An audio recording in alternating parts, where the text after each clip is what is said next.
بسم اللہ الرحمن الرحیم۔ السلام علیکم۔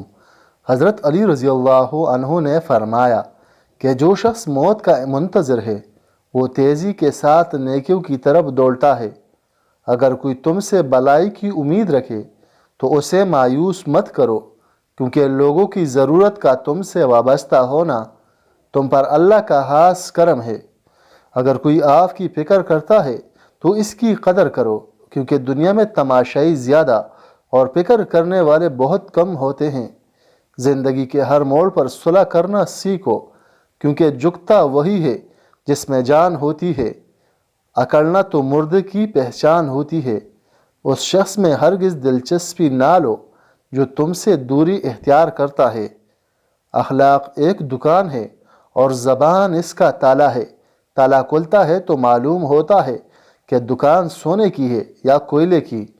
کسی کی مدد کرتے وقت اس کے چہرے کی طرف مت دیکھو، ہو سکتا ہے اس کی شرمندہ آنکھ تمہارے دل میں غرور کا بیج بو دے۔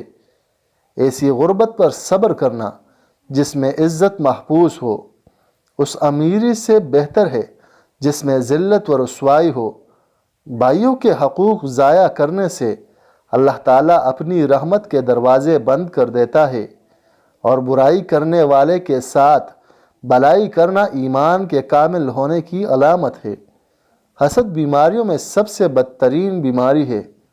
حسد نیکیوں کو اس طرح تباہ کر دیتا ہے جس طرح آگ لکڑی کو جلا دیتی ہے۔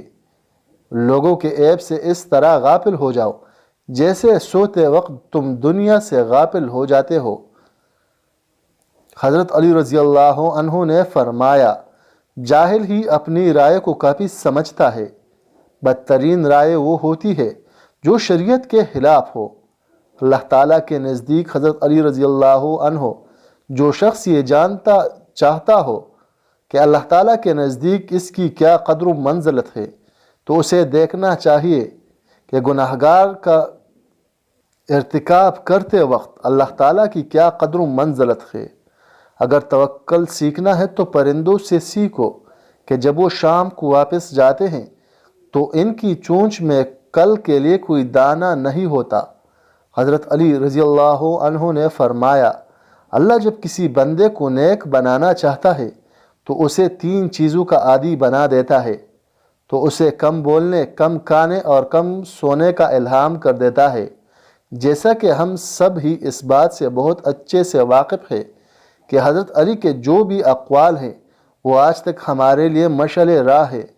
ہم ان اقوال پر عمل کر کے ایک بے مثال زندگی گزار سکتے ہیں۔